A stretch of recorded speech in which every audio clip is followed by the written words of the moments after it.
வணக்கம். பல்சுவை பெட்டகம் வழங்கும் உரைக்கோவை வங்கம் தந்த தங்கம். இந்தியாவில் சில மாநிலங்கள்தான் அறிவுபூர்வமாகவும் உணர்வு பூர்வமாகவும் செயல்பட்டு கொண்டிருக்கின்றன. தமிழ்நாடு பகுத்தறிவுக்கும் தமிழ் உணர்வுக்கும் பெயர் பெற்ற ஒரு மாநிலம். அதைப்போல வங்காளமும் மொழி உணர்வுக்கும் பகுத்தறிவுக்கும் பெயர் பெற்ற மாநிலம். இந்த மாநிலத்திலேதான் முதல் நாவல் தோன்றியது. இப்படி இந்த மாநிலத்திற்கு பல பெருமைகள் உண்டு. அத்தகைய பெருமைகளுள் ஒன்றுதான் ரவீந்திரநாத் தாகூர் என்கிற அந்த வங்கம் தந்த தங்கம்.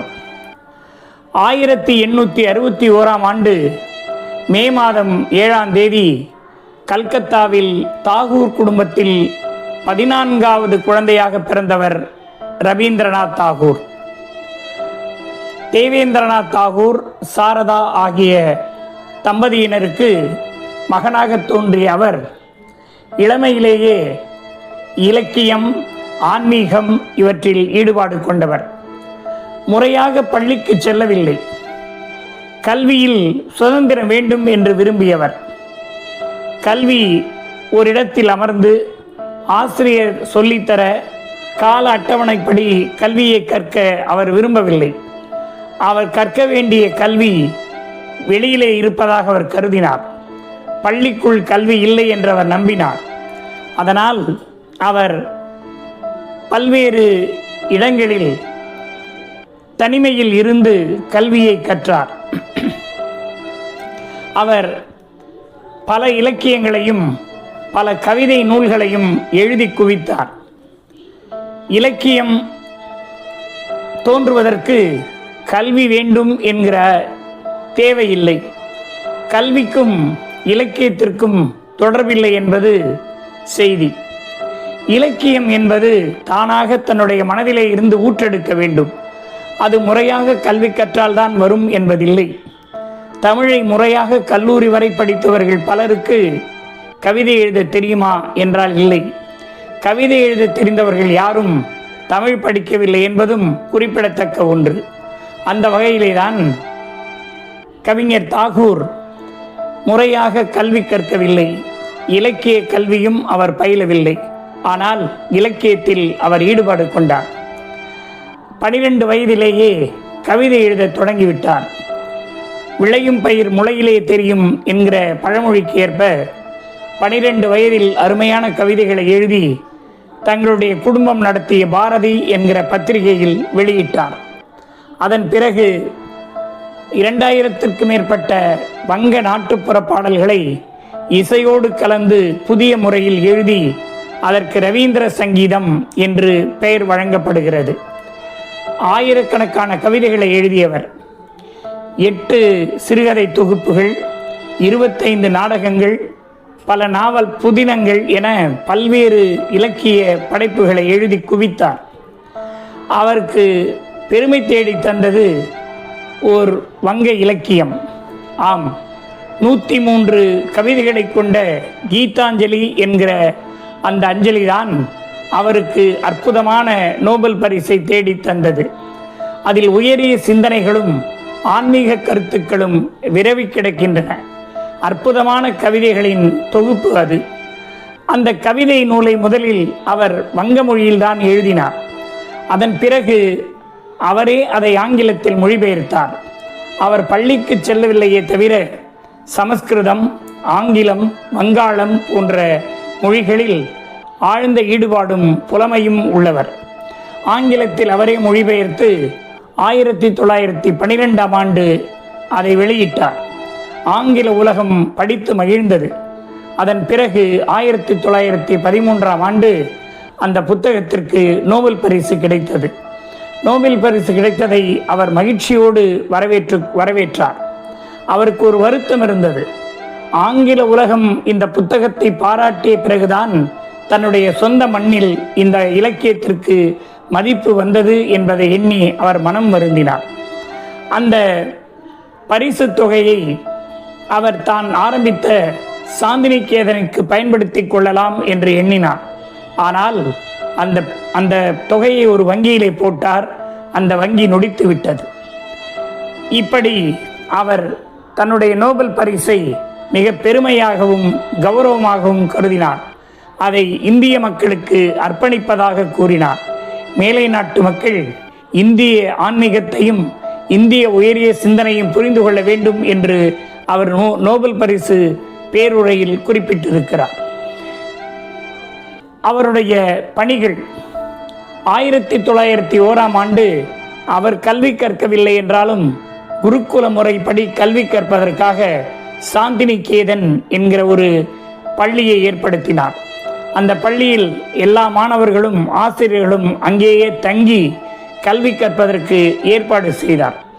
பல வெளிநாட்டு மாணவர்களும் அங்கே வந்து படித்தார்கள். காந்தியடிகள் அங்கே பலமுறை சென்றிருக்கிறார். முன்னாள் பிரதமர் அன்னை இந்திரா அவர்கள் அந்த பள்ளியில்தான் படித்தார். அதன் பிறகு அது கொஞ்சம் கொஞ்சமாக வளர்ச்சி பெற்று விஸ்வபாரதி பல்கலைக்கழகமாய் மாறியது. ஆக ஒரு பல்கலைக்கழகத்தை உருவாக்கிய பெருமை ரவீந்திரநாத் தாகூருக்கு சேரும். அவர் முறைப்படி பள்ளி கல்லூரிகளில் படிக்கவில்லை என்றாலும் மற்றவர்களுக்காக அவர் பள்ளியையும் கல்லூரிகளையும் பல்கலைக்கழகத்தையும் நிறுவியவர். அவர் வெளிநாட்டு சேர்ந்த பலரும் அந்த பல்கலைக்கழகத்தில் கல்வி கற்றார்கள். 1915 இங்கிலாந்து அரசு அவருக்கு சர் பட்டம் வழங்கி கௌரவித்தது. 1919 பஞ்சாப் ஜாலியன்வாலாபாக் படுகொலை எதிர்த்து அதை கண்டிக்கும் வகையில் அவர் பெற்ற பட்டத்தை திருப்பி அனுப்பிவிட்டார். அந்த அளவுக்கு நாட்டுப்பற்றும் தேசிய உணர்வும் கொண்டவர் ரவீந்திரநாத் தாகூர் அவர்கள். கல்வி என்பது வாழ்க்கைக்கு பயன்படக்கூடிய ஒன்று. கல்விதான் எல்லாவற்றையும் உயர்த்தும் என்று நம்பியவர் அவர். தேசத்தின் விடுதலைக்காக பாடுபட்டவர் அவர். நம்முடைய காந்தியடிகளை முதலில் மகாத்மா என்று அழைத்தவர் அவர்தான்.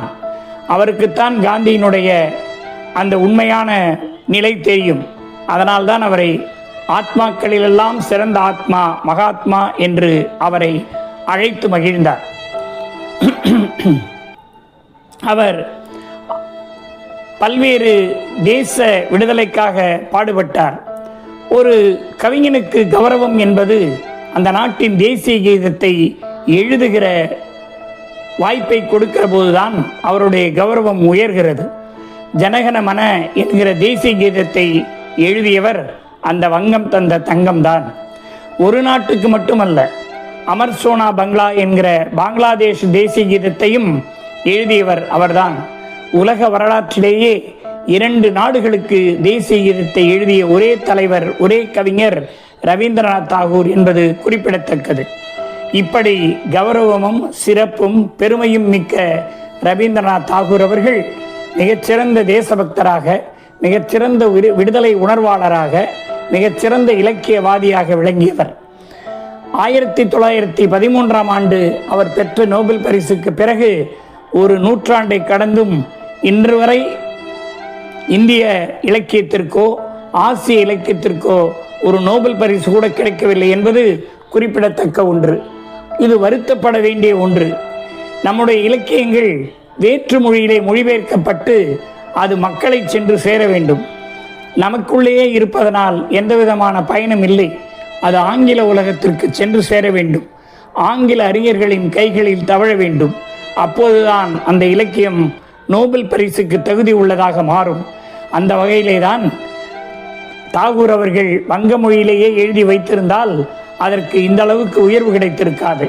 அதை ஆங்கிலத்தில் மொழிபெயர்த்து வெளியிட்டதன் விளைவாகத்தான் கீதாஞ்சலி 1913 நோபல் பரிசை பெற்றது. இப்படி நம்முடைய உயர்ந்த இலக்கியங்களை நாம் மொழிபெயர்த்து மற்ற மொழிகளில் அதை வெளியிட வேண்டும். ஆங்கிலத்தில், குறிப்பாக ஆங்கில மொழியில் அந்த இலக்கியங்களை மொழிபெயர்க்க வேண்டும். அப்போதுதான் நம்முடைய இலக்கியங்களின் பெருமையும் நம்முடைய இலக்கியங்களின் சிறப்பும் வெளி உலகத்திற்கு தெரிய வரும். இப்படி பல்வேறு சாதனைகளுக்கு சொந்தக்காரர், பல்வேறு சிறப்புகளுக்கு உரியவர், பல்வேறு நிலைகளில் உயர்வான வாழ்க்கையை வாழ்ந்தவர். 1941 ஆகஸ்ட் மாதம் 7 தனது 80வது வயதில் இந்த மண்ணுலகை விட்டு விண்ணுலகம் சென்றார் தாகூர் அவர்கள். தாகூர் செய்த இலக்கிய பணியும் தாகூர் செய்திருக்கிற உலக சாதனையும் எண்ணிலடங்காதவை. அவர் ஏற்படுத்திய விஸ்வபாரதி பல்கலைக்கழகம் இன்றைக்கும் ஆள்போல் தழைத்து அருகுபோல் வேரோடி இன்றைக்கும் நின்று நிலவிக் கொண்டிருக்கிறது. இந்தியாவின் பெருமையை அது எதிரொலித்துக் கொண்டிருக்கிறது.